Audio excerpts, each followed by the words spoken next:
August 27th meeting of the Jamestown Public Service District to order. Please stand. We're going to have the prayer followed by 30 seconds of silence and then the pledge. Commissioner Canola. Lord, you have entrusted us as your stewards as we put our trust in you. Please guide our hearts as we make our decisions. Teach us when to speak and when to listen, when to ponder and when to share. In moments of challenge and decision, allow our hearts to hear the whisperings of your wisdom. As we deal with ordinary and unnoticed tasks, gift us with simple joy. When our days go well, we rejoice. When they grow difficult, may you surprise us with new possibilities. When life is overwhelming, call us back and restore our peace and harmony. May our living today reveal faith, trust, and love. We give unto you our business, our customers, and our workforce. May we be mindful of their service. Amen. Amen. Please keep Brian Gustell and his family in your prayers. Yes. Annabelle Richardson, 102, deceased, James Allen resident, Lakeside.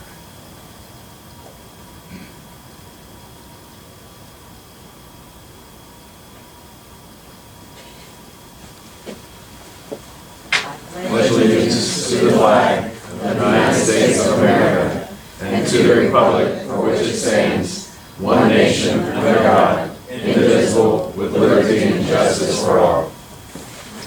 I'd like to point out what Mr. Wilder said. Ms. Richardson was 102 years old. Okay, Ms. White, may I have the Freedom of Information Act? Yes, Freedom of Information Act. In compliance with the Freedom of Information Act, notice of this meeting and its agenda were provided to all news media and persons requesting notification. Commissioner Brown Crouch? Yeah, present. Commissioner Engelmann? Here. Commissioner Hollingsworth? Here. Commissioner Granola? Here. Commissioner Platt? Here. Commissioner Wilder? Here. Commissioner Wolfie? Here. Okay.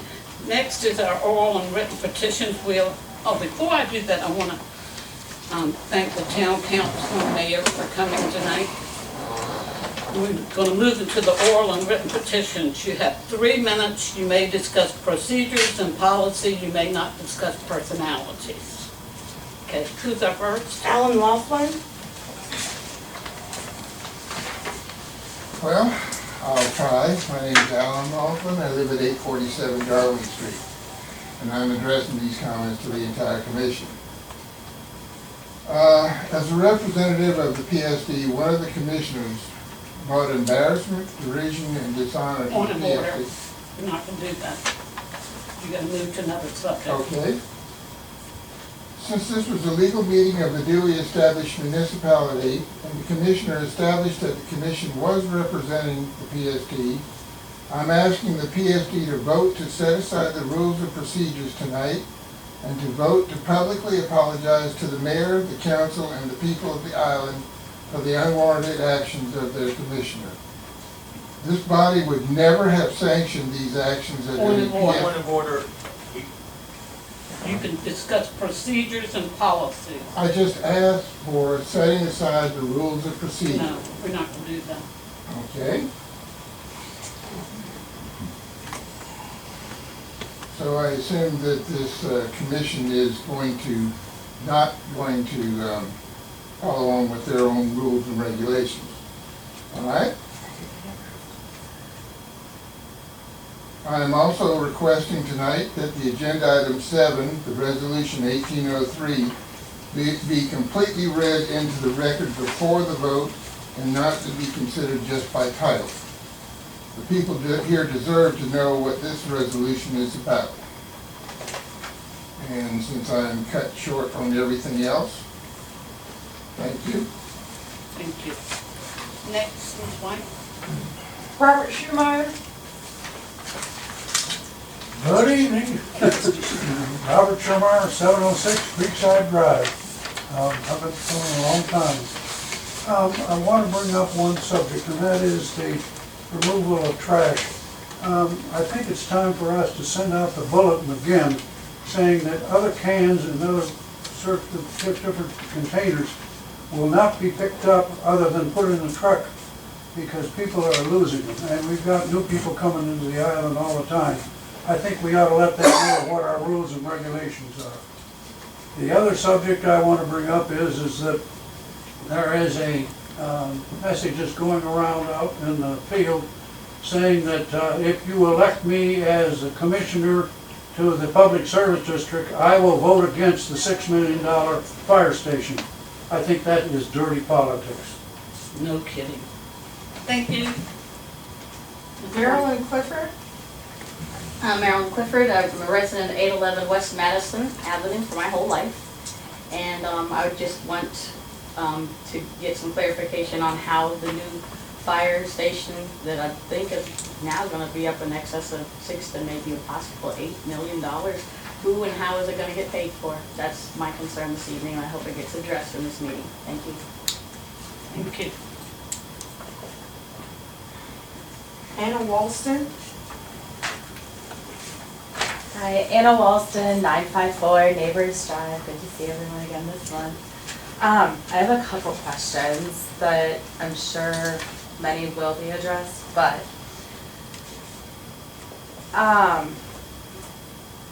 there was the $3.5 million statement made that the city of Charleston can build 2 fire stations at the cost of each for $3.5 million versus even getting it up to the $6 million, and now it's looking at an $8 million price for our single PSD fire station. So I'd like to know where the accountability is and where the item line budget is accessible, and if that's not available, what do we plan to do to be more transparent with the spending? Because we opened this with prayer, and Jesus didn't really care for the tax collector except for Paul. So he made that pretty clear, that if you're going to govern his people, then do so properly, don't improperly tax them. I think we can all agree that the fire station does need to be replaced. However, it keeps going up, up, up, up, up. I don't like doing the rumor mill on James Island. It gets way out of hand. Things are being said that because our chairwoman's son is at that station, That has nothing to do with it. Don't talk about that. That has nothing to do with it. He's 45 years old. He does not live in my house. Ma'am. Point of order. Chair, I'm going with the point of order. Thank you. 2 minutes. We have 2 or 3 more stations in the PSD that are gonna need to be replaced. How is that getting done? Having it already go up to $8 million, that pretty much guarantees that the rolling tax increases, that's gonna happen now. So, thank you.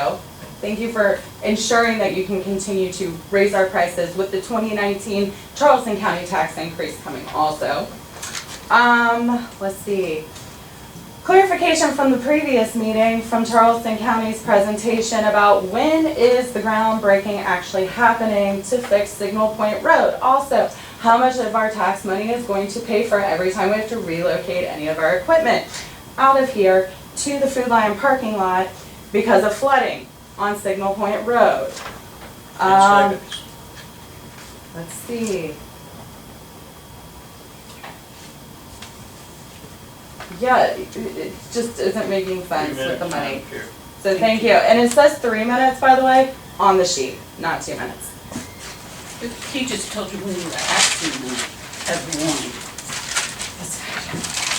Lindy Palmer. Cindy Farmer, South 27 Peregrine Drive.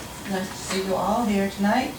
I would like to know where the extra $2 million has come from in just a couple of weeks for the new fire station, and exactly what is going into this fire station that is gonna cost $8 million. It just seems really exorbitant, and you've cut back sending some of your people to safety courses, and you've cut back your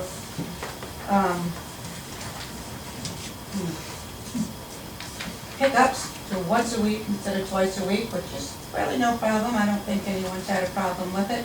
We've had many new people coming into the town, which again gives you more revenue. So I'm really concerned about the money, our money, that you're spending and how it's being accounted for. So I would surely like to know why and how you can raise the budget for the new fire station $2 million. And I also would like to say, censoring meetings like you're doing is really not American. Okay. Next, Ms. White. That is all we have signed minutes. Put that there, right? Okay. We have no one else who has signed in unless. Okay, may I have a motion to approve the meeting from the regular commission meeting of July 23rd, 2018? So moved. Any discussion? May we have a roll call? Yes. Point of order, Madam Chair, you need to tell who made the motion and who seconded the order to make sure. If you take pleasure in reminding me that. Mr. Hollingsworth made the motion, and Commissioner Wilder seconded the motion to approve the minutes. Commissioner Brown Crouch, Yes. Commissioner Engelmann, Yes. Commissioner Hollingsworth, Yes. Commissioner Pernodle, Yes. Commissioner Platt, Aye. Commissioner Wilder, Yes. Commissioner Wolf. Aye. Motion carries. Thank you, ma'am. May I have a motion to approve the governance survey workshop of August 13th, 2018? So moved. Commissioner Wilder moved, Commissioner Hollingsworth second. Any comments on this? Yes, sir. Chairman,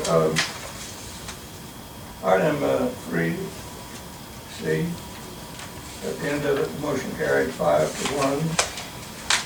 If I may vote from Mr. Wilson.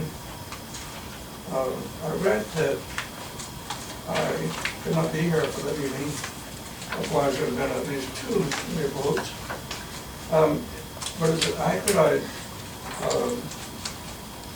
I'm surprised that it wasn't 4-2, but really it's accurate with the roll call. Is the roll call taking that? I had to leave before the end of that meeting. Wasn't there a roll call? Yeah, I guess I was surprised that Commissioner Brown Crouch didn't vote nay, which of course is her prerogative to vote aye. I just was surprised and I wasn't be sure if it was accurate.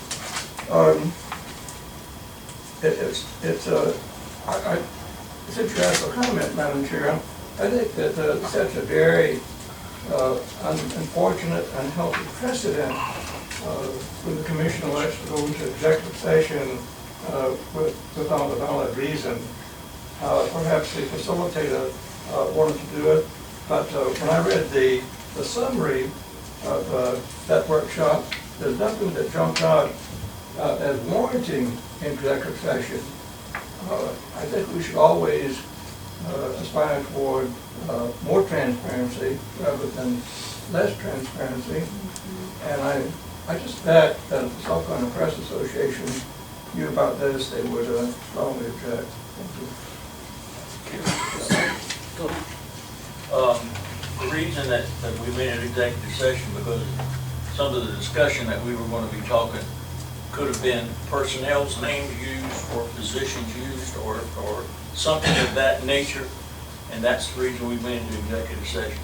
We were protecting employees as well as commissioners or whoever, because there might have been personnel names used during that executive session. That's why we went into executive session. But Madam Chair, I think afterwards there might have been, if that's, if the open session got to the point that it was dealing with specific individuals, that might have warranted not going to executive session. I would also,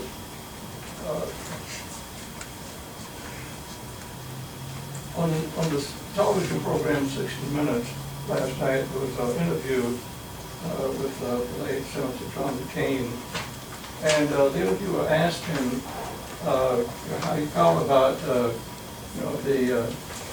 test he had with President Trump both before the election and afterwards. And the interviewer thought it was a surprise and that he, nevertheless, just notwithstanding some real offensive remarks like the president saying that he really respected more soldiers who were not captured in the war. But Senator McCain responded that all those feelings were hurt, and he could not let his personal feelings interfere with his duties of consistency. And with that preface, I'd just like to commend Commissioner Woolsey.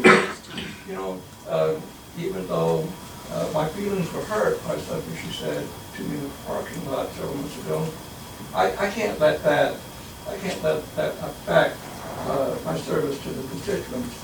And when I see things that need to be commended, and I certainly think that a vote to have open, to avoid open session is certainly something that needs to be commended.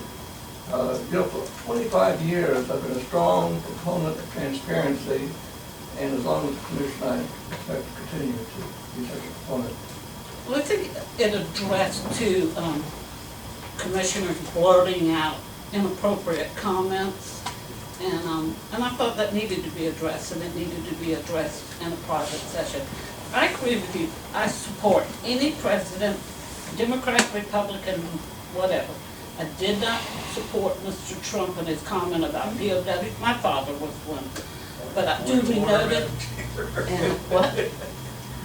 I agree with Mr. Platt in his statements he's made here today, and that Point really of did order. not need There, to be. point of order, Madam Chair. Yeah, we're going The to. commissioner is supposed to ask for the floor before they start speaking out. I called him. You did? Well, I didn't see you. I I'm did. sorry. I pointed at But I got you. I understand. Some people do not like it. Some people do, and I understand that. Okay. I did not see you recognize Ms. Lucy. I did. I withdraw. called her. I'm sorry. I did not see her recognize you. Okay, we have a roll call vote, Ms. Tamara. Commissioner Brown Crouch, Yes. Commissioner Engelmann, Yes. Commissioner Hollingsworth, Aye. Commissioner Kernodle, Yes. Commissioner Platt, Abstain. Commissioner Wilder, Yes. Commissioner Woolsey. No. Motion carries. Okay. Now we have a service award to Commissioner Cubby Wilder. I was looking at Bill and Cubby at the same time, so it came out Bubby. I like that better. I'll take it. But we're gonna do this. He was our outgoing chair. I'll meet you at the end, Mr. Wise. You do it right there, like that, okay? I come right there. Will you come up here? Mr. Wise likes us to go out Turn it there, on.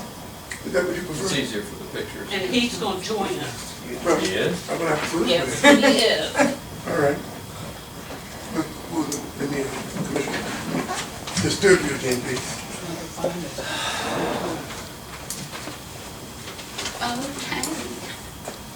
This is a service award presented to Bill Cubby, or Bubby Wilder, an appreciation for your service as chair to the James Island Public Service District Commission and dedication of excellent service to its residents from July 2017 to June 2018, presented by the James Island Public Service Commission, all the commissioners. Thank you. You did a great job, too. Thank you.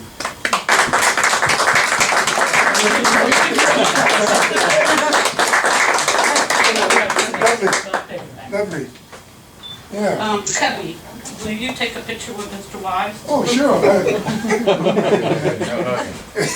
Right. Or Bubby? Whichever name I gave you. Thank you. Thank you. Beautiful black. Who picked it up? It is. Ms. White? Yes. Oh, thank you. Okay. That being said, Bubby, Yes, ma'am. I'll be anything you look on me. you did a great job. Yeah. All right, this part is the district administrator's role. Yes, I'm excited, actually, literally excited for the blessing and the wet down of our 2 new engines.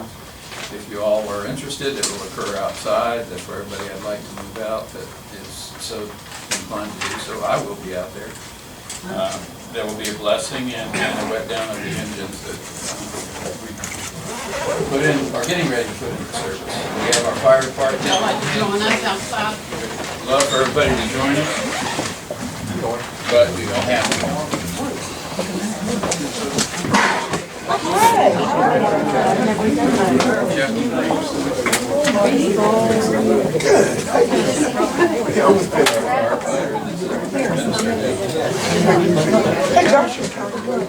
Hey Tim, I need to get this out there. I mean, you're gonna take it down? I was going to, I mean, if they wanted me. If you want to, but I don't know about all that.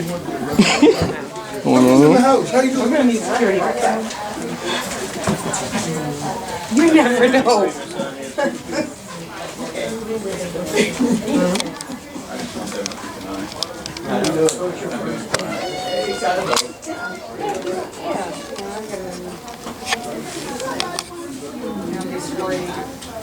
Yeah, you can get started. Yeah, I've met him too, not personally, but through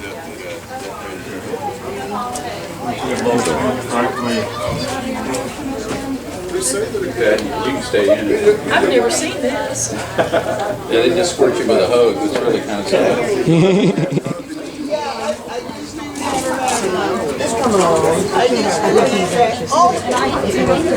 Go, you got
This car right here. Everybody can comment. These are our 2 new car apparatus here on the island. We've adopted a new paint scheme. For those of you that didn't know, our fire trucks are saved from all red. So we went to our district blue as part of our logo and our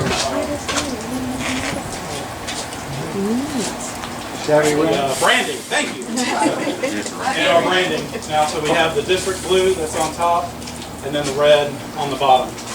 Engine 802 will be stationed out of the Harborview Road Station, and we're increasing our capability, our rescue capability here on the island by adding a heavy rescue squad that will be stationed out of the Riverton Terrace Station. We have automatic aid that we do with the City of Charleston, North Charleston, St. John's, and St. Andrews Fire Departments.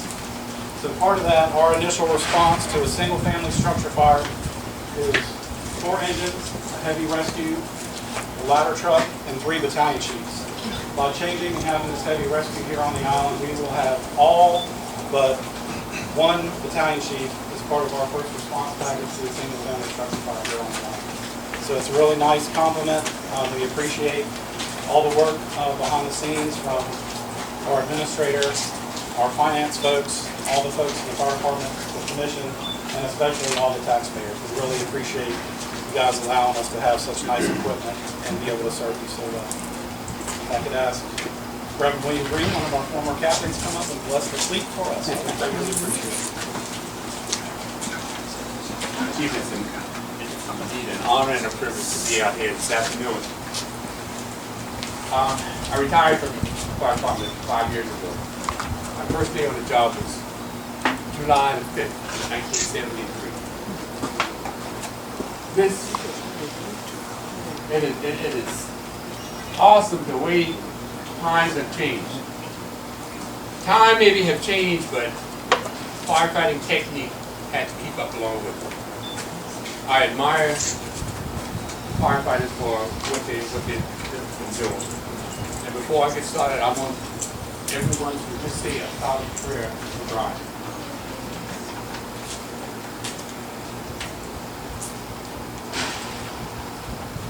No one knows what tomorrow holds. We all know who holds tomorrow. Let us pray. Most holy and gracious Father our God, Lord, we thank you for this day. We thank you, dear Lord, for the blessing that you bestowed upon us. We thank you for health. We thank you for strength. We thank you for family. But most of all, dear Lord, we thank you for your Son, Jesus Christ, who died upon Calvary's rugged cross, dear Lord, so that each and every one of us would have a chance at eternity. Now, Heavenly Father, as we come together to pay tribute and honor to the James Island Fire Department, men that are courageous, leaving their family, jeopardizing their lives for the benefit of everyone. For we are our brother's keeper, looking out for one another. Heavenly Father, I'm asking you to bless these new fire trucks, bless the old ones. Give them traveling mercy, dear Lord, whenever they are responding to a call. Be with them. Guide them. Let them know that earth has no sorrows that heaven cannot heal. We need to look out for one another. Be mindful of what we're doing. And realize that you're working for everyone. Not just for James Island, but for the communities that surrounded James Island. Bless this fleet, dear Lord. Put your loving arms of protection around them whenever they leave these fire stations, Lord. Give them the guidance that they're going to need. And Heavenly Father, when it's all said and done, we're going to ask you, dear Lord, not just to tell us about this place, but Lord, take us by the hand and lead us to this place where Job declared that the wicked will cease from troubling us and our weary soul will be at rest. In your Son Jesus' name we pray. That all God's children say, amen. Amen. Amen.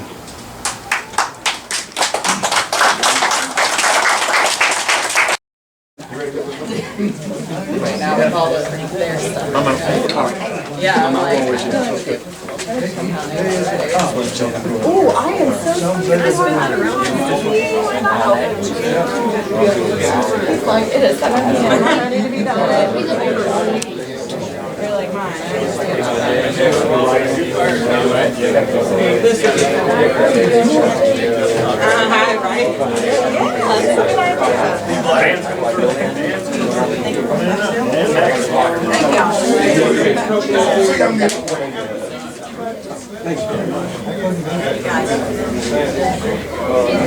I guess if that's your mind. I'm not mine. Take it.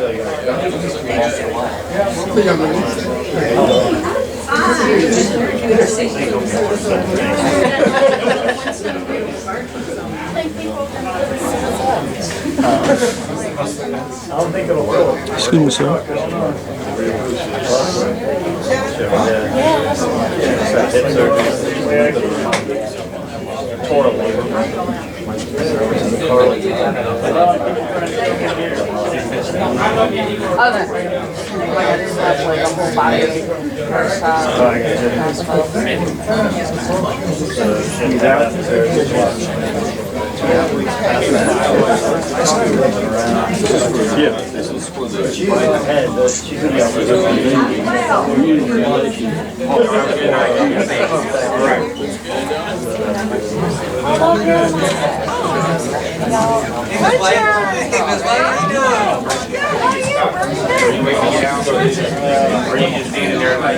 Ours started.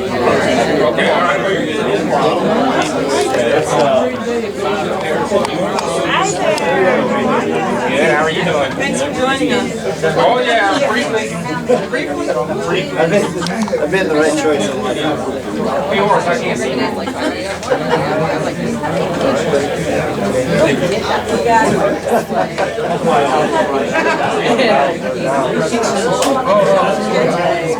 I thought they were doing that little outfit. This little Crystal was like, there's like take care of the home and yourself. And I'm like, I don't care if you can read.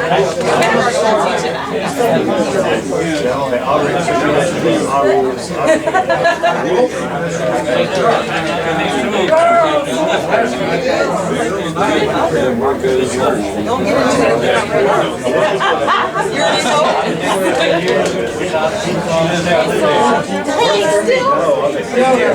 Oh, are you? You're so cool. We're that close to time. Smart. No, I'm smart. You can talk that fast. Wait, that's Part of my level? yeah. Oh, wait, put a little shot of that. I need some. You got down I know. It's too dark,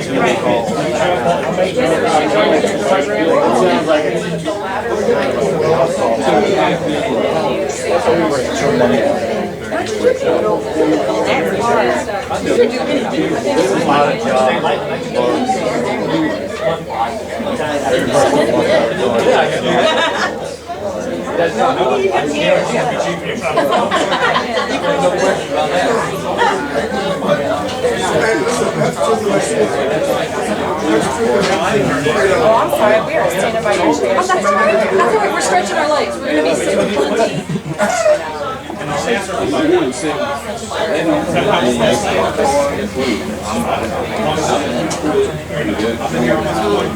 Mr. Lawson, I will check with that.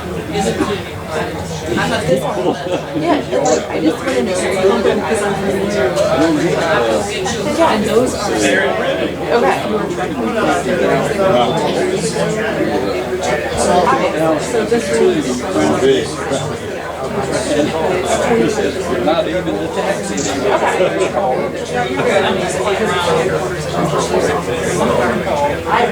So it's more, it has more things in that makes sense. So if you gave me some of that is.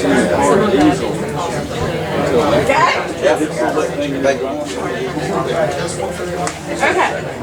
Pronounce that. Oh, that is, see, I just need it. No, thank you. I'm like, I just need to get quick answers. I'm like, I'll Google the rest. You need to sign stuff. All right. Okay. Did we get back to order? Mr. Wise, I would like to remind you to do one thing. Mr. Laughlin requested a little brief synopsis of the government survey. Can we get him a copy of that? Absolutely, it's attached to the minutes. The one that Mr. McNair sent. It's attached to the minutes. So it's in the minutes. It's in all your packets. It's out there. It's on the website. Information. His synopsis. Okay, if you need any further clarity, let me know. My guy, what I'd like to see done, Madam Chairman, are you recognizing me? I'm looking at you, darling. That doesn't mean a thing, right? Am I being recognized? Yes, ma'am. Okay, I'd like to see, the fire station, I'd like to see the presentation done before the resolution. Can we switch, 7, 8 and 7, can we switch We that? can get a 2/3 vote on that, yes. Because I'd like to see the, presentation and then we could talk about the resolution. Anybody second her motion? I do. Second. Motion by Commissioner Brown Crouch, seconded by Ms. Woolsey. What was the motion? On that, we switch 7 and 8 Yeah, and have the presentation first. right. All right, roll call vote, please, Tamara. Commissioner Brown Crouch, Yes. Commissioner Engelmann, Yes. Commissioner Hollingsworth, No. Commissioner Kernodle, Yes. Commissioner Platt, Aye. Commissioner Wilder, Yes. Commissioner Woolsey. Yes. Motion carries. Thank you. Okay, we're gonna switch 7 and 8 up, and Jennifer's gonna come give us that. Okay. Well, that puts me in the hot presentation. I was like a 5-year-old last Wednesday. Okay, Jennifer.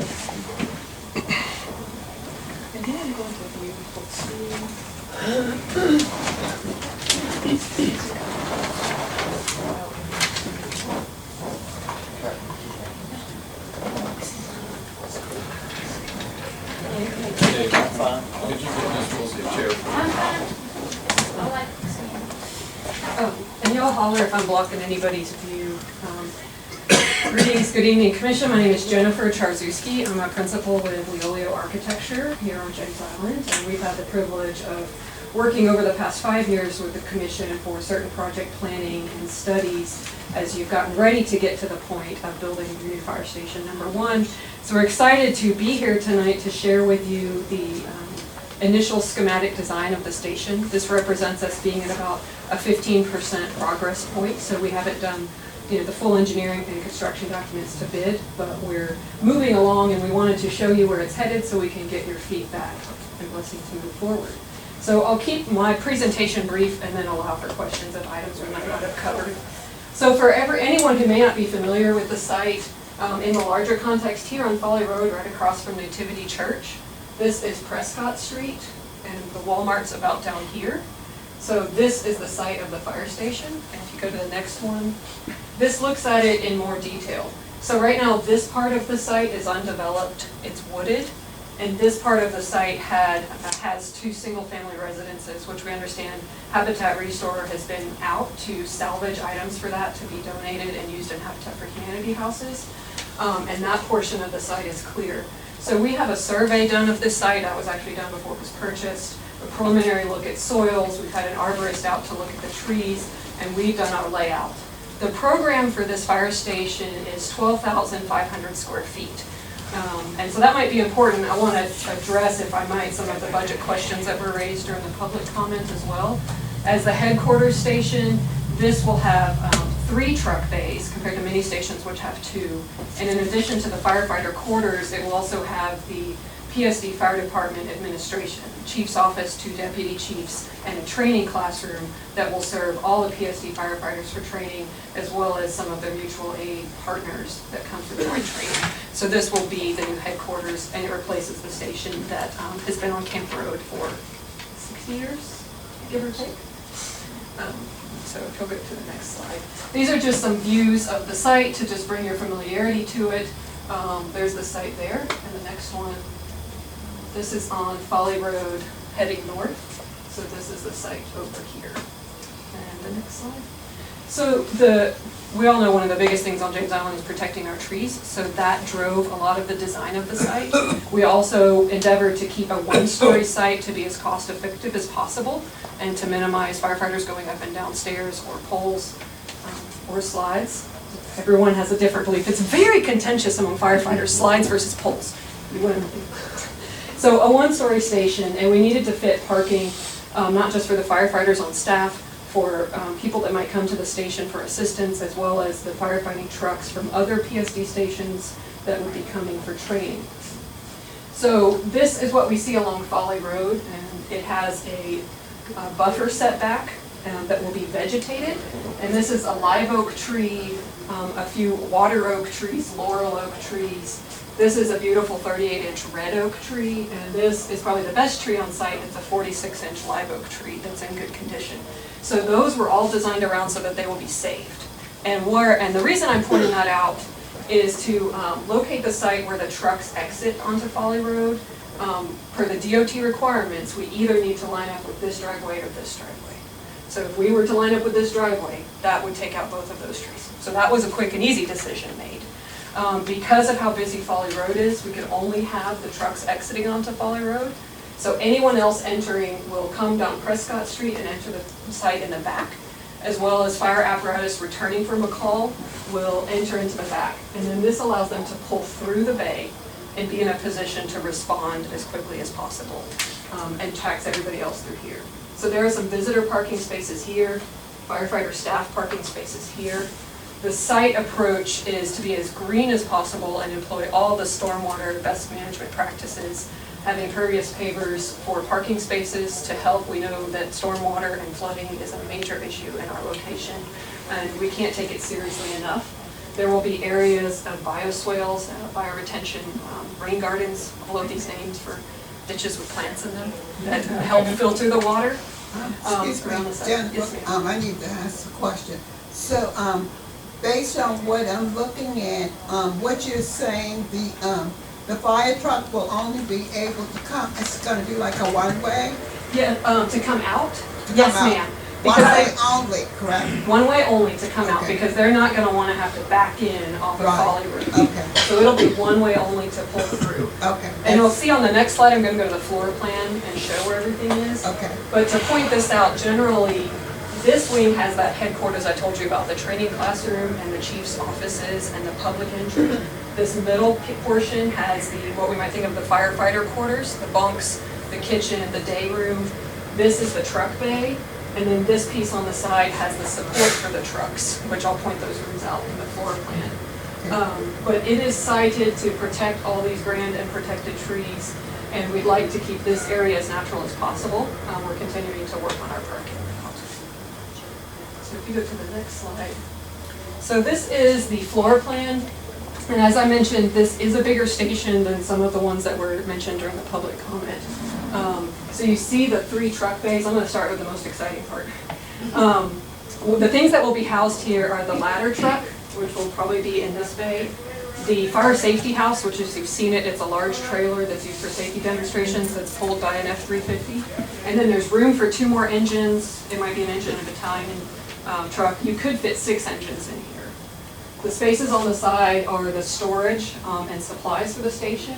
This is their PP&E. The gear that the firefighters wear that protects their lives is, it's heavy, but it's delicate. It needs to not be exposed to UV light and exhaust from the truck. So those gear grids are in this room.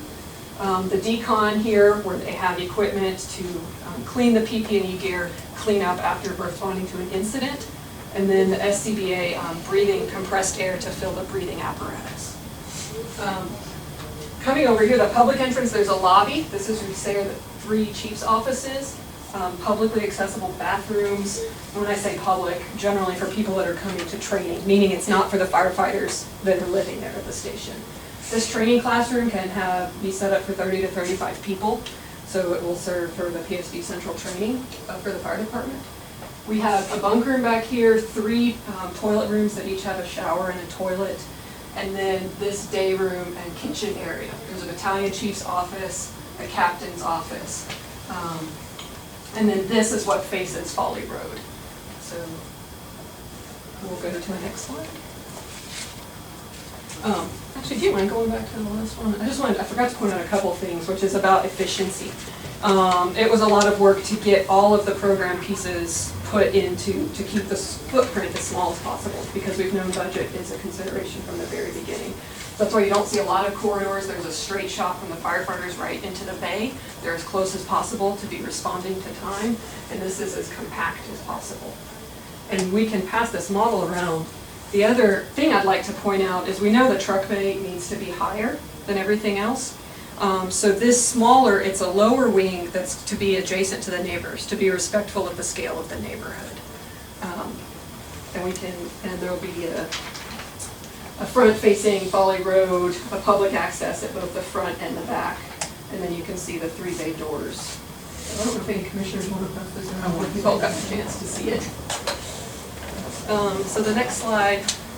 This is a schematic rendering of the look of the station. We know that being a part of James Island is also important to go with the character of the location and the character of the neighborhoods that go around it, as well as to use as simple and economical a framing as possible. Just doing very, very straightforward geometries with the framing that can be done to keep the building economical. And then And then we'd like to, we wanted to just share with you a proposal. We know that there's an interest in sharing with the public that the station is coming soon and allow everyone to see the site. So for the commissioners, we drafted a site sign to get your review and comment on. And as this moves forward, we could put that up on the site as we go. So to close before questions, it's been great working with everyone here and all and all the members of the staff that have given input on the station. And since I was here for the public comment, maybe I can clear up some misconceptions about the budget. I heard people talking about 6 to 8 million. The cost of this is projected to be in the low 5 millions for construction costs. So when somebody mentioned, and I say 5.3-ish for the 12,500 square feet, I am familiar with the city stations and the North Charleston station that were built for 3.5 million. Those are smaller stations. It's not really apples to apples in terms of construction dollars, but it is certainly comparable with what has happened in our bid market over the last 2 years, 1 year, even 6 months. We have rapidly escalating costs, so some of the budget has been to provide adequate contingencies for the PSD to make sure that we can respond to any uncertainties in this construction climate. Tell me about the doors. So the front doors are, we call them bifold doors. You may be used to seeing stations that have overhead doors that come up. Those are actually slower for the firefighters' ISO rating. From the time they receive a call to when the time they're pulled out onto the street, that needs to be 80 seconds maximum. And a lot of times they're so eager to get out, the doors are coming up, you can't really tell when it's clear, and that causes incidents of running into the doors, and it's slower. And also, when the doors are open, every time they're open, it pulls on the weight of the tracks, so they require a lot of maintenance costs. So the current technology is doors that open sideways, and they open in just like a hair breadth second, right to the side. You always see them in your line of vision. It's safer. It allows them to respond even faster and have lower maintenance costs over the life of the station.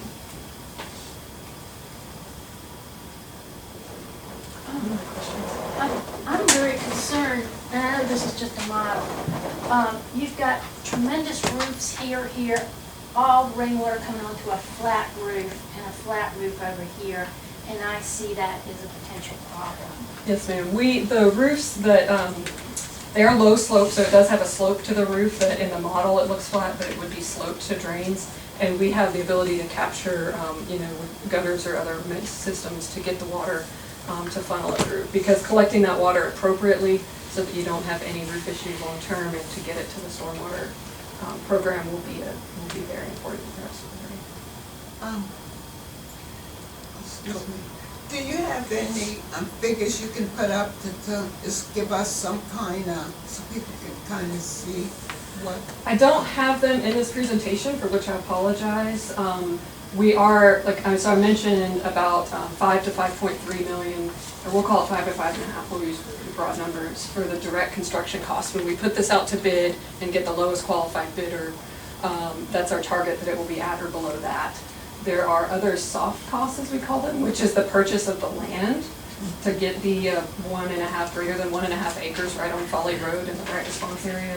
The purchase of the furniture for the firefighters' quarters, the purchase of the gear lockers, that compressed air breathing machine we mentioned, permits and inspections throughout construction, as well as we always recommend that the commission would have a 5% contingency in case there are unforeseen conditions that arise, storm events that have to be responded to, or things that delay construction. So all of that builds into the total project budget. Technology, yes ma'am. It will be equipped with the Purvis station alerting system that connects into the shared mutual aid, and that does things like alert the staff, gives them safety lighting, so in the middle of the night it turns on the red light so they get the direct path to exit. It opens the doors for them, it prints out the address of where they're going or sends it right to the truck.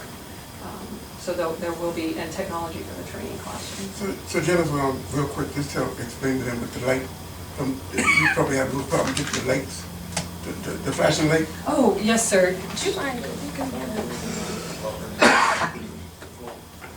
So everyone's dream would be to get an emergency signal right here just for the fire department to stop traffic when they need to.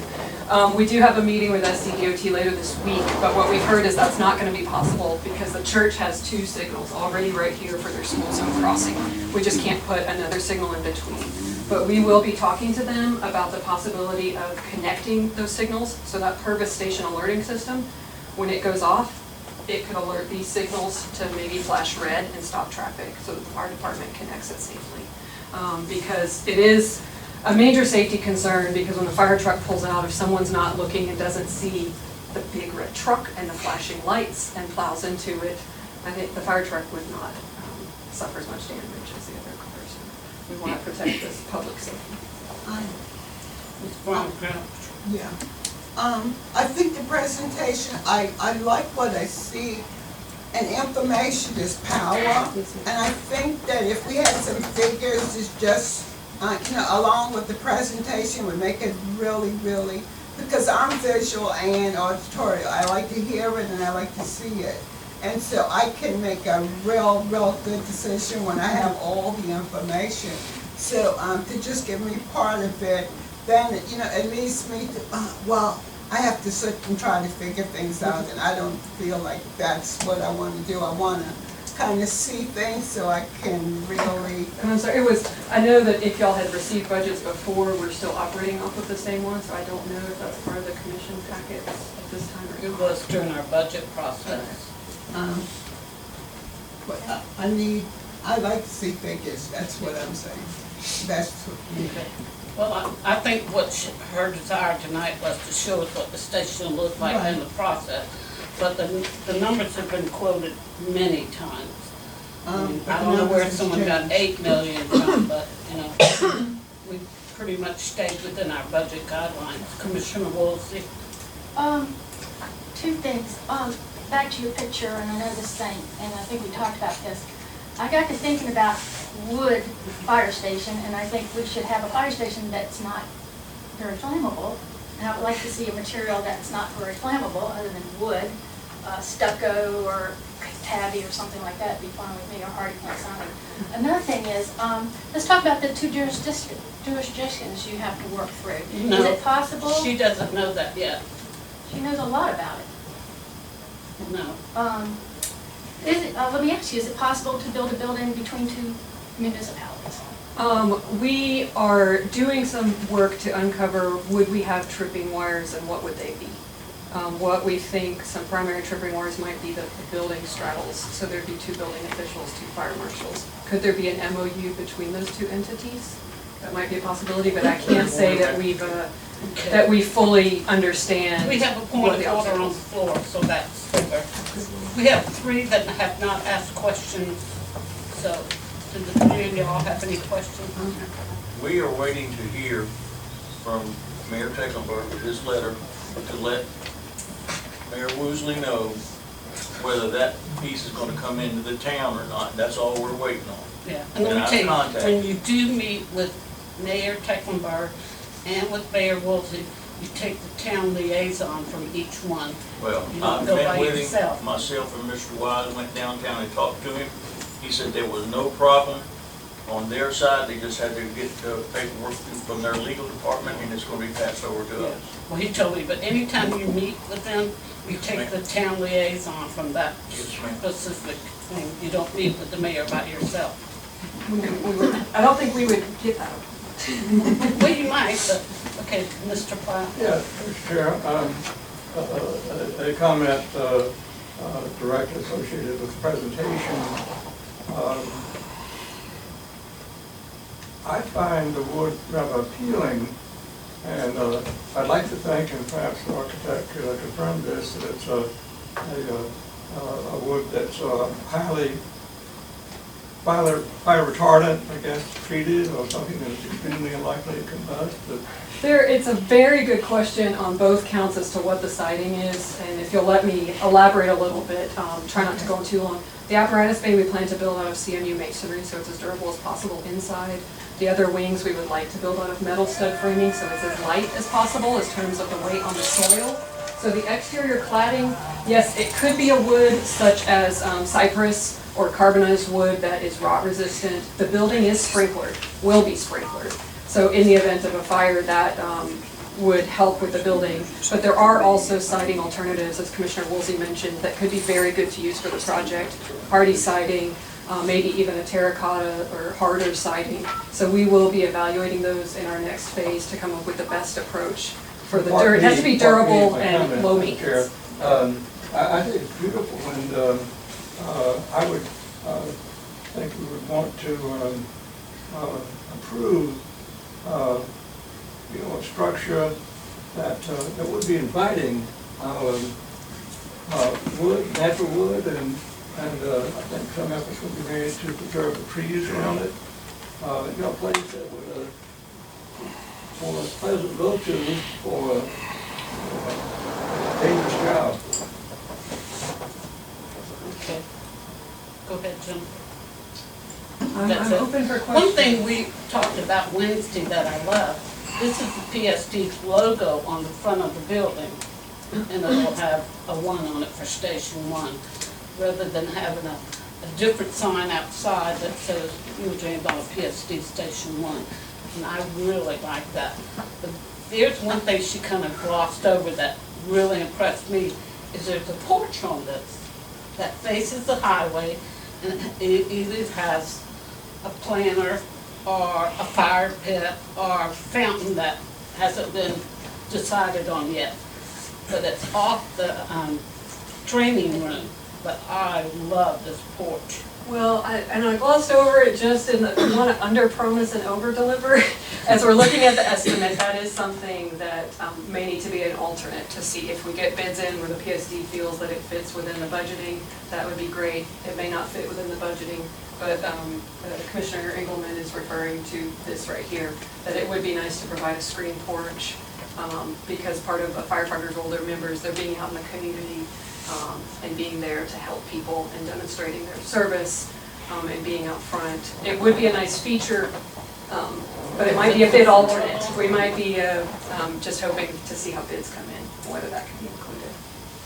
Well, I'll give you the attitude on that. I'm sorry, I missed that meeting on Wednesday. Yep, she had you scheduled, said you didn't show up. We spoke by phone. I know that you had a family. But it's really beautiful. I was so excited, and I'm usually not excited about looking at a building, but I was really impressed with it. So, All right, you've had yours. Mr. Hollingsworth, Ms. Cornell, Commissioner Hollingsworth. Yeah, I was very impressed looking over this fire station.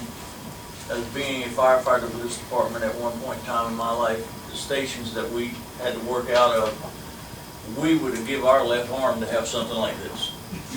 And it was, and I've got guys that work for this department that I help train, and it really gives me the pleasure of knowing that as a commissioner of this district, that I have the ability to offer them something and give them a place to do their job and know that we're thinking about them as well as the taxpayer. Thank you, Madam Chair. All right, y'all don't make me regret this, but since this is a time, does anyone on town council or the mayor have any questions about it? Josh, you want anything? Chairman England, I appreciate you giving me the opportunity. I appreciate the invitation from Commissioner Canola to be here and see this presentation. I think it looks fantastic at this point in time. Look forward to seeing how it develops over time. I know there's still work to do for it, but again, thank you for having us here. Thank you. Glad you came. Garrett? My turn? Yeah. You've already had, I gave you 3. I want 4. No. Okay, hold on 1 minute, Garrett. Yes, Mr. Walters. When we communicated in August, in my overview, there's one tree that there's a couple of trees we're gonna lose, right? There are trees that have significant cancer and cavities in their crowns. So we're getting an arborist report to verify that, and we'll review that with the jurisdictions. I love trees. Yes, sir. And we want to save as many as possible. Every single, and what the evaluation was to find the ones we absolutely could never live without, and make sure that those were saved, and the ones that are already dying or dead to Garrett. Yeah, I just want to commend Leolio for an excellent job. Again, you guys have a flair for designing structures that fit with the community. And I think that the neighborhood is going to be most appreciative of the way this will fit in. I also really appreciate, as Mr. Wilder said, that you paid particular attention to saving trees. You look at the new town hall that you also were kind enough to design for us at the town of James Island, and it fits very nicely into the context established by the trees that are already there. I think if you continue this kind of thing, it's a wonderful thing, and I think this is a great looking station. Let's get it built. Okay, Mayor Wolsey, do you have any questions? No, thank you very much for asking. Thank you guys for coming tonight, really glad to see you here. Okay, I think the only one that has a question is you've already had 3, I'm not giving you 4. I'm gonna keep my little brown hand. You can keep it up till tomorrow. I'll come by your house and hold it up with you. Commissioner Kernodle, do you have anything? No, when she did the presentation for us, it was great. It's a wonderful station. She's worked hard with us and for us, and she's to be commended. Chief Sibbald, do you have anything to add, take away, or? No, ma'am, I think a lot of work's been done. I agree with what everyone has said here, is that it really is a community place that fits right into the neighborhood. It's gonna look good, you know, I'm saving the trees, hopefully people will come by and visit us when we're there. And let's knock the politics away and let's get on with, you know, getting our station done so we can get off Camp Road and get on with business, please. That's what I think. Somebody kill the politics of it and let's build a beautiful fire station for James Island. All righty, thank you, Miss Jennifer, I appreciate it. Thank you for the opportunity to comment. Thank you. Oh, that's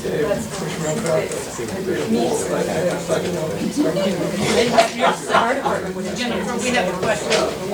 I think it's fortuitous that the ideal site right across the highway from the house of worship.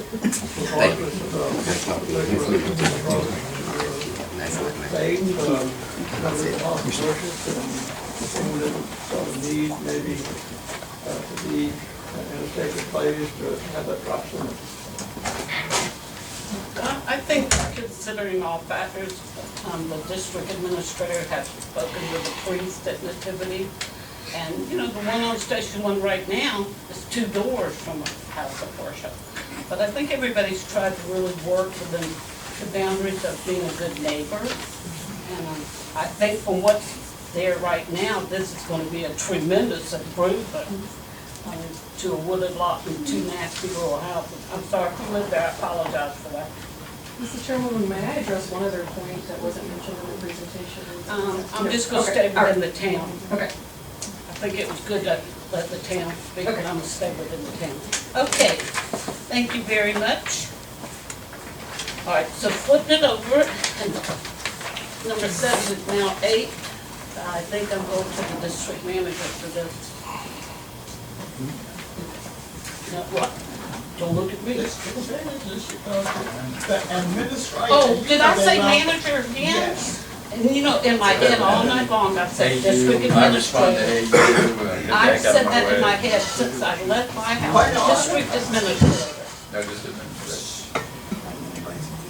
Just administrator. Yes, but no problem. Oh, come on. I answered it. Yes, I would actually like Ms. Gladden to come forward for a minute and just talk about the GO bond process that she's working on with Sam Howell, our bond attorney.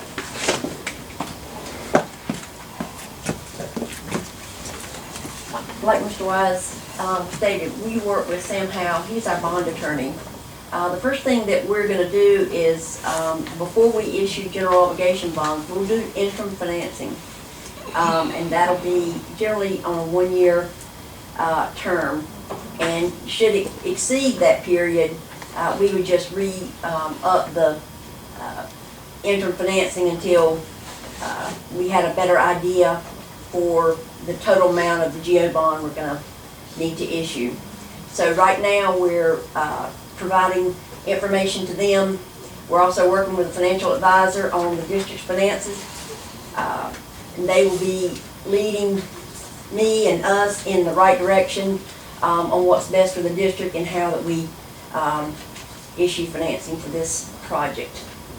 So I will This resolution tonight is a reimbursement resolution.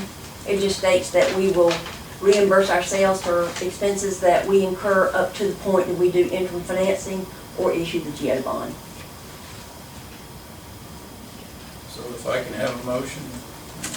Yeah, can we, we'll get, have a motion first and then we'll have questions.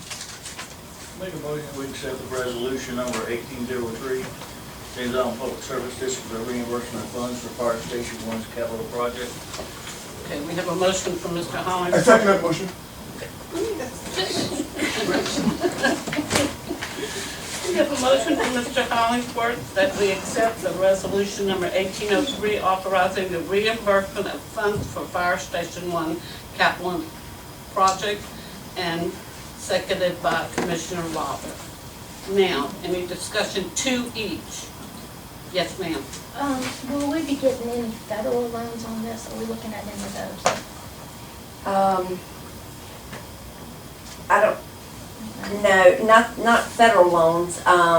You know, most of the federal loans that we have right now are through rural development, and those, unfortunately, our area is no longer qualified to be rural.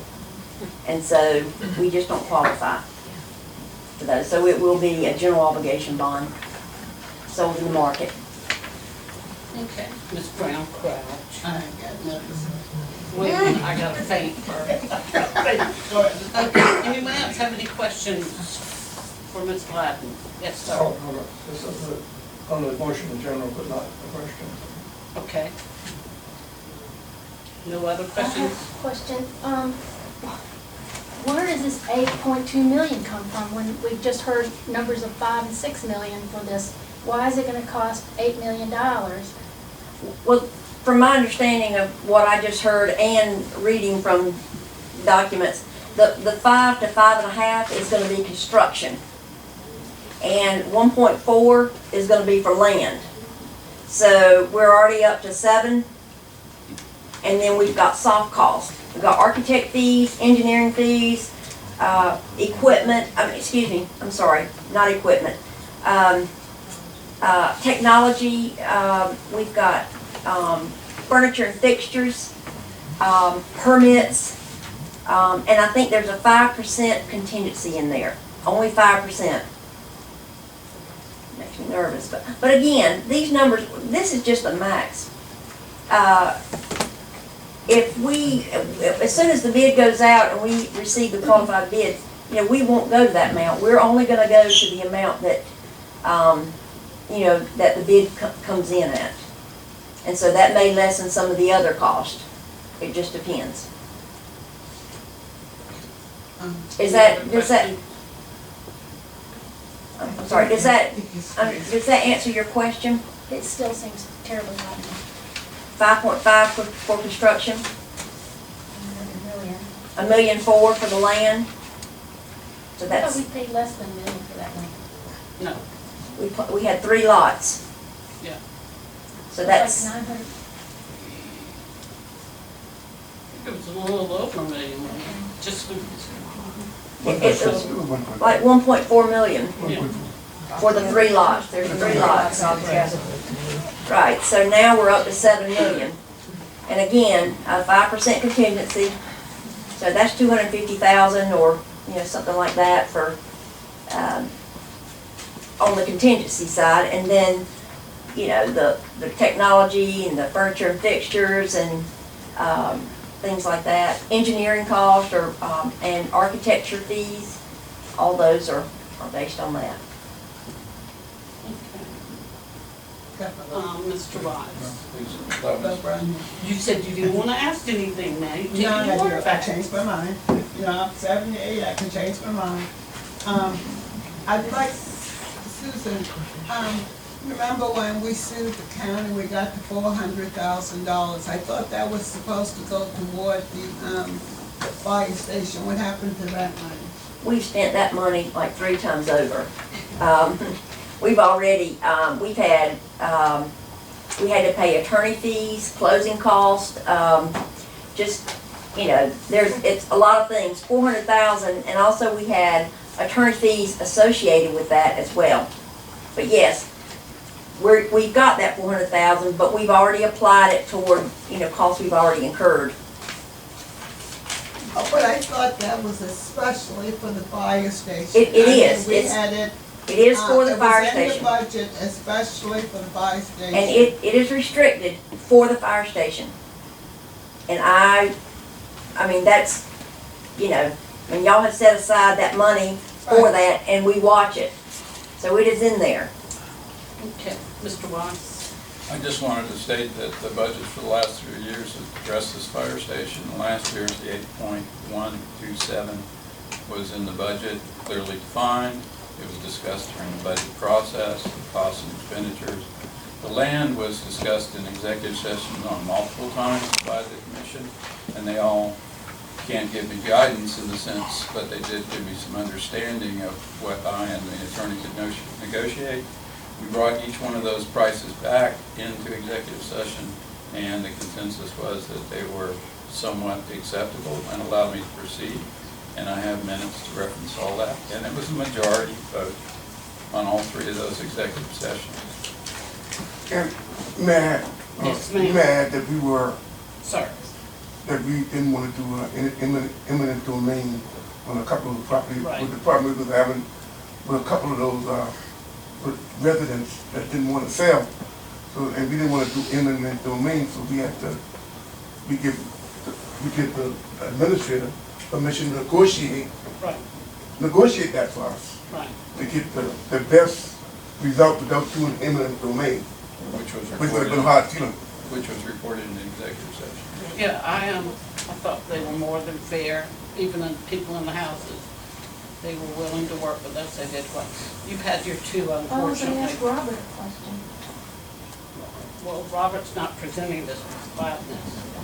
You can ask me and I'll ask Robert. No. Okay, Mr. Platt, you have something Yes, to Madam add to Chair. the motion? If the motion comes to a vote, I will certainly vote in the affirmative. Having said that, so if it comes to vote, it occurs to me that that it could be tabled.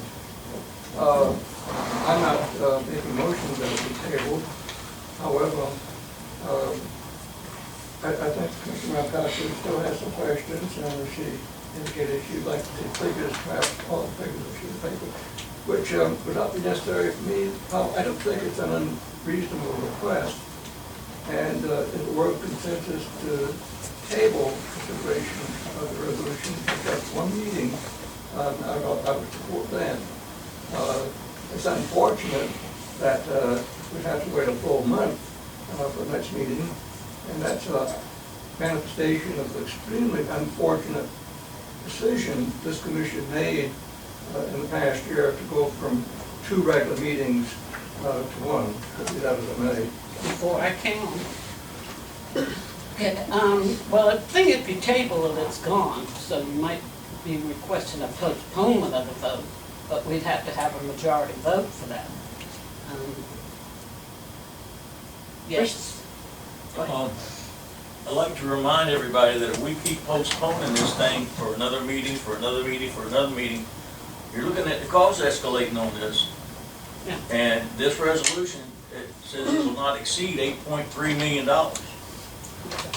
And you're looking at the cost of the fire station, will cost us more on account of the cost of materials is gonna go up, the cost of the people doing the excavation on the land. So you're looking at rising costs, and that's just gonna put a burden on the staff to figure out how we're gonna do this, so. Well, we're gonna vote Thank on you, the Madam first Chair. motion on the floor. Mr. Bobby, you need one more time? Yeah, Madam Chairman, I am getting so, I don't want to use the word. Everybody knows that we need a new fire station. The fire station we got on Camp Road is a hazard to our firefighters. When they cut part of the fire station road up to make the road wider, it cut half our station off. It's a 50 half of our trucks to get out of there right now as we speak. Right. So if we delay this, it's gonna cost us money. Anytime we delay, it's gonna cost us money. And people got to understand, we don't want to table us, we need to go forth And we got our firefighters at risk at that station down there on Camp Road.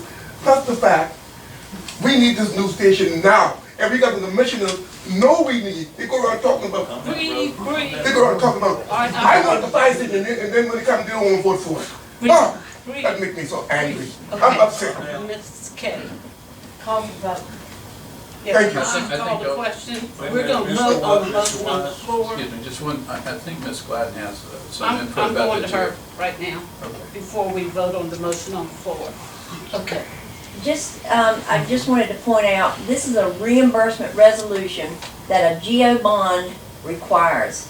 And what that does is it allows us to go back 60 days and recoup the cost that we've incurred. So by delaying it, our 60 days now goes 30 days longer.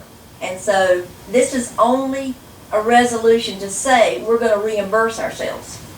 It's not paying for anything, it's not stating that we're gonna go to 8.2 million or anything like that. It's just a legal thing that has to be done in the whole process of issuing bonds. Okay. Well, I want to add, this, and then I don't use the comment anymore, but I did earlier tonight. I've heard within this board, I'm running for re-election. I think all firemen need a raise, and we need Station 1. And I'm gonna listen to the votes as they're done tonight to see who holds water with that. And there's firemen back there too that heard the same thing, and they're gonna be listening to the vote tonight. Everybody talks about, ooh, we got an election in November. Don't overload your alligator mouth. Madam Chair, I think Mr. Wise has something. I just wanted to repeat that not only is this just an appropriation, we have already approved this Yeah, we're gonna funding. vote right And now. the exact amount that you see here is what was in the budget. And We've had a the call to question from Ms. Cornell, it's been called to question. We've had a call to question, so we're gonna vote, no ma'am. have my hand up. I know, but we've had a I call to have question. my hand up, you did not. I'm sorry, I I missed you out before we had, okay. We're voting. Tamara, will you roll call, please? Commissioner Brown Crouch? Did we have a second on the motion? Yes. Yes, Mr. I Wilder second. made the second. Wilder, second. I had my hand up, We need clarification, Madam Chair, of the thing of, standard procedure, and you said that several times, on any item, each commission will allow 2 comments. And I asked her, and she said no. I have my hand up. And so the clarification is, does a call question take precedence over the policy of allowing everyone 2 comments? Someone said they didn't have any questions. Commissioner Cornell called the question, so we are now gonna vote on it. So that means then that you don't necessarily have an opportunity to make 2 comments. If you raise your hand before we have to call the question, you can comment. Point of order, Madam Chair, we called for the question, needs to be voted on. Roll call vote, Ms. Tamara. Commissioner Brown Crouch? I'm passed. Commissioner Engelmann? No, we're not gonna pass, we're gonna yes or no. Commissioner Brown Crouch.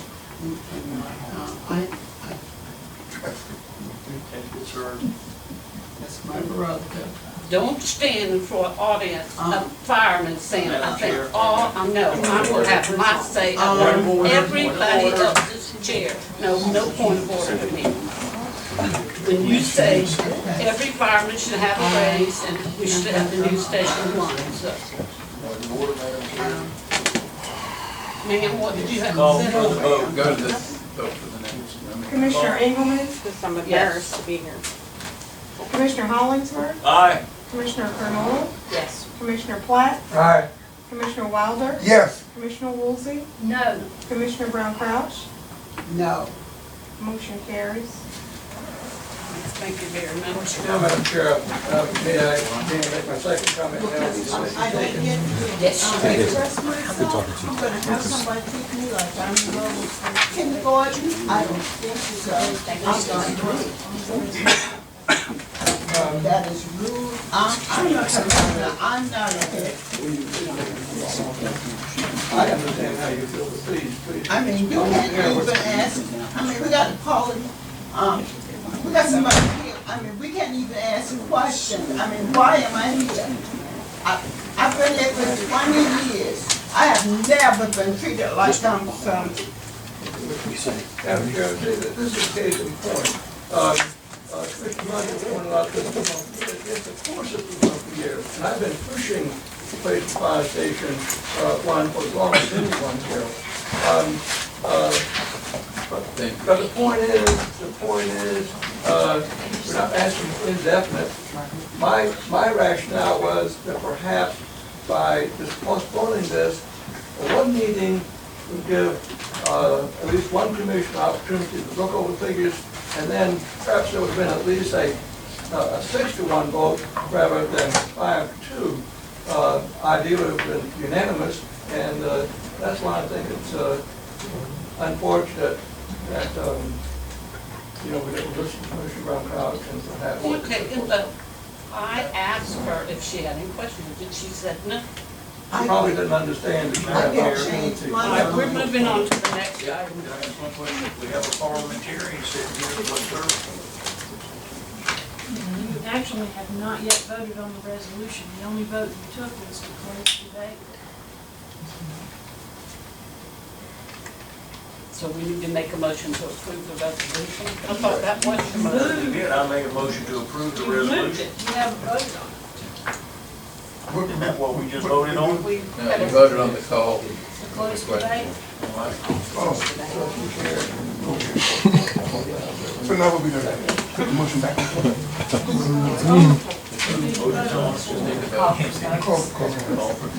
Call for the vote. Mr. White. Commissioner Brown Crouch, Commissioner Engelmann, Yes. Commissioner Hollingsworth, Aye. Commissioner Kernodle, Yes. Commissioner Platt, Aye. Commissioner Wilder, Aye. Commissioner Woolsey, No. Commissioner Brown Crouch. No. Motion carries. Thanks, ma'am. Please give me a brief touch on what you said, that we had a motion, and then we had a discussion, and we did a roll call vote, but you said we had to do something else, and not done, we did it, right? You had the motion, which I believe was moved and seconded by Alicia Jumper. Mr. Gladden made a presentation. Mr. Lucy asked a question. Mr. Platt asked a question. Mr. Lucy asked another question. Ms. Brown Crouch asked a question. Mr. Wise responded to some questions. Mr. Wilder made another statement. Mr. Platt spoke briefly about considering tabling matters, but did not make a motion. Mr. Hollingsworth spoke against postponing. Mr. Wilder spoke against postponing. Ms. Kernodle then moved to close debate, which was apparently seconded by Mr. Wilder. Ms. Gladden asked for the opportunity to add something to the discussion. Mr. Platt questioned whether closing the debate was a good idea, speaking in favor of hearing from the background. Then y'all voted to close debate, and then it was necessary to actually carry the motion. Which was done. So that you've carried the motion. So we're all square now. You've done both 7 and 8. Okay. Number 9, the administrator. Yes, ma'am. This is the first month. If you all have any questions on our numbers, I'll be more than happy to answer any. Also, the fact is that I know we've got 2 more committee reports or representative reports coming. Anybody have any questions? Ms. Brown Crouch, do you have any questions for Mr. Wise? Okay, committee reports, Berkeley County, Dorchester Council of Governments. I went to, and Commissioner Wilder went to. It was an excellent meeting. It's a good policy. I encourage all of y'all to attend these meetings. They brought 3 presentations, Low Country Go, and then Ryan McClure made a presentation on the new website for the Berkeley County Dorchester COG. And then the best one was a regional park and ride study by Sharon Hollis. And they're trying to make several new park and ride areas. Trying to get the old rest stop on the interstate close to Somerville. They have a bus service run through the lot, and they'll go out the back of the lot rather than coming back on the interstate. And you can park there and ride. What their main goal is to try to get 1,000 cars to park in these new park and ride spaces. But it really is a great meeting. I encourage all of y'all to go. We do have a nice lunch afterwards. And, but it's good to meet with these people. They're county council members, senators, Mayors. House of Representatives, mayors. Most of the mayors were there. Mr. Tecklenburg was there. And I did get to talk with him about this piece of property. Very positive. He said he'd be willing to come in and try to do all three of them, or, you know, just whatever we wish.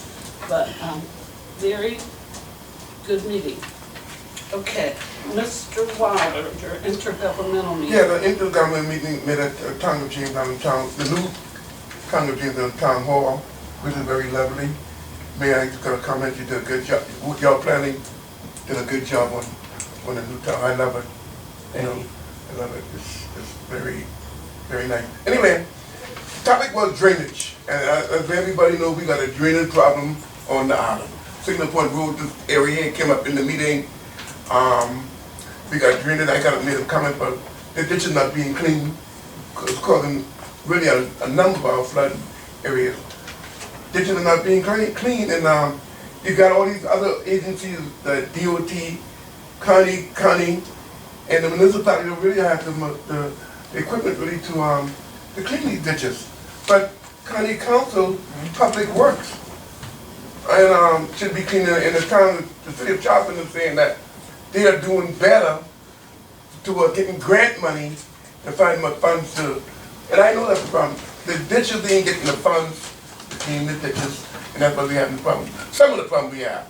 And then, as I made a comment in the meeting, is that all these new development, with 50 people moving here almost a day, and they building all these houses and all these concrete, and no place to walk, no place to run off, and with the global warming coming, and warming, and tides are just making bigger and bigger and bigger, and water ain't got no place to go. So we got a drainage problem, many times over. And but we have to spend some money. Money got to be spent for us to try to solve some of the problems we got. That's my report. Okay. I'd like Mayor Woolsey to ask him to do me a favor about getting in touch with the DOT about removing all these road work signs, begin road work signs in the neighborhoods. Mine's on that list too. But every street from here to almost Town Hall, we have the signs 4 years later still in their yard. In road work here, begin road work here. And if you find some way to talk with the DOT about picking up their signs. Glad to. Thank you. Okay, do we have any, yes, sir. May I respond to Mr. Wilder's sure. report? Just to remind us that perhaps we bear some responsibility as a group for the drainage problems, in that for years, without hesitation, I think we've approved almost every request for sewer service. And when I've raised objections, typically Commissioner Hollingsworth pointed out that we have an alternative and talked about the assets of it. But I think there are a number of instances where we may at least have procrastinated and all came to roost with the drainage problem. There was one little section about, I guess 15 years ago, when we took a strong stand about Paris Point, which was renamed, there was so much negative publicity about it, renamed Belterre. But anyhow, I'm still proud of the fact that the Commission took a very strong stand against that for as long as it could. But finally, the forces of the money overpowered us, and it's just not proper to incur any further legal expense. Well, I will say one thing. And I don't think the town's guilty of it. The city is very guilty of it. We got a lot of things built on places that never should have been built on. You remember probably, because I do, and I was a T-top, that Water Street was the end of the water coming in. And now you've developed Water Street and everything in front of that. You know, Colonial Lake used to be, the whole thing used to go to water. But when you built, such as the Hardee's downtown, they start sinking, and where Arby's is, it's been sinking. And when you build on what you're not supposed to build on, you're gonna encounter water. We have several areas on James Island that catch water. It just happens to be several areas.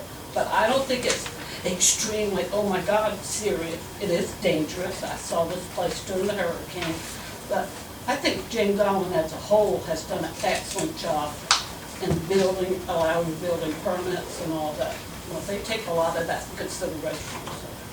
Yes, sir. Yeah. And that's why before the time of James Island to bid on this density. At some point, you have to say no. I gotta say something, Madam Chair. I want to give kudos to Senator Sandy Singh.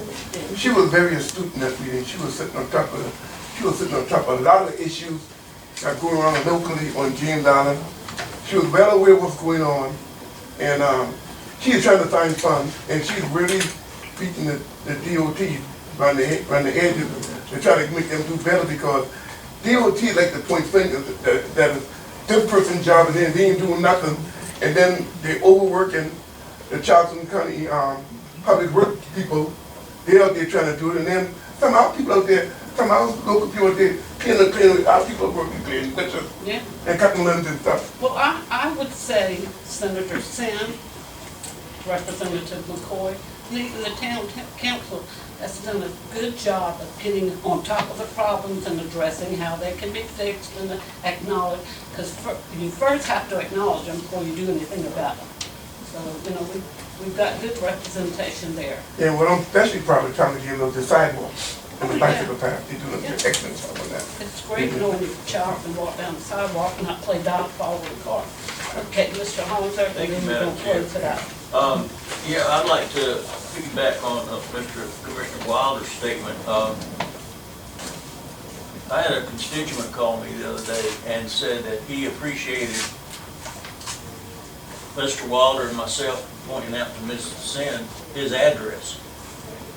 And she contacted him because I know for a fact that he's talked to the county, he's talked to the city, he's even contacted the town, and he contacted DOT. And as Commissioner Wilder said, DOT is pointing fingers telling him, no, that's the town's responsibility, no, that's the county's responsibility. So now here we got a constituent sitting over here that has to put a sandbag by the garage door every time it rains.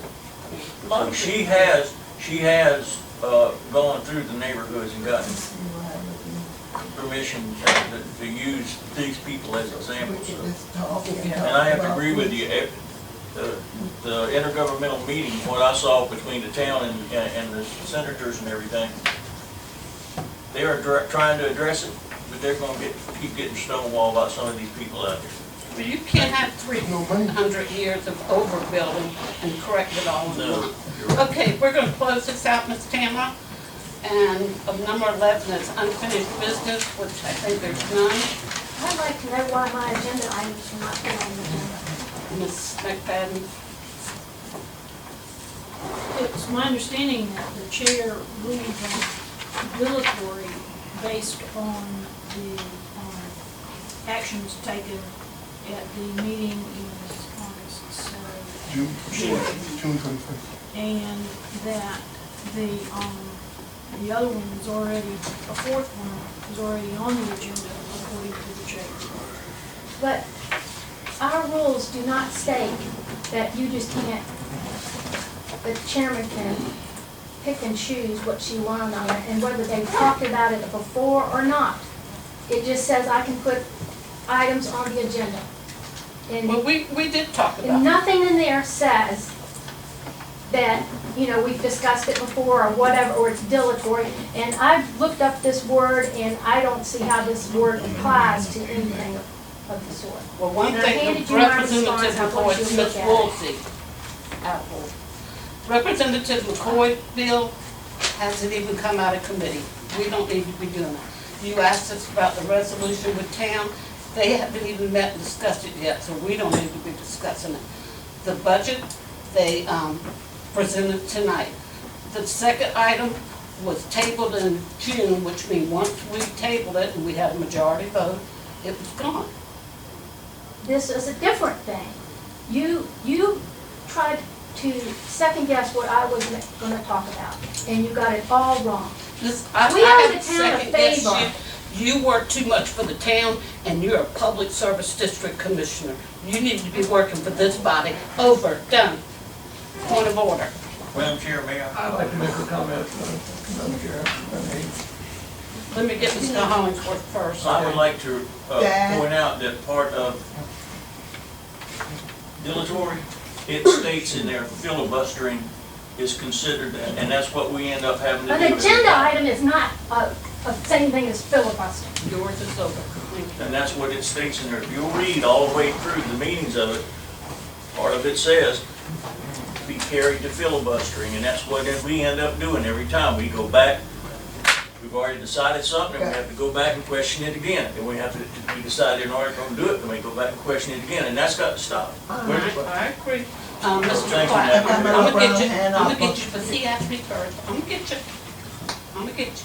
Okay, the board knows as well as all of you that I probably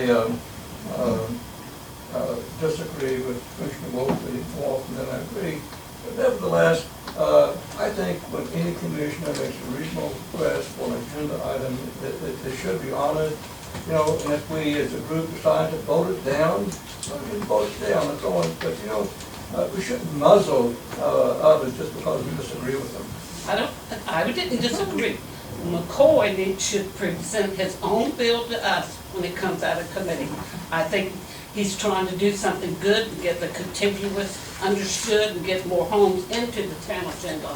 But he needs to present that when it comes. Item 4 was on the agenda tonight.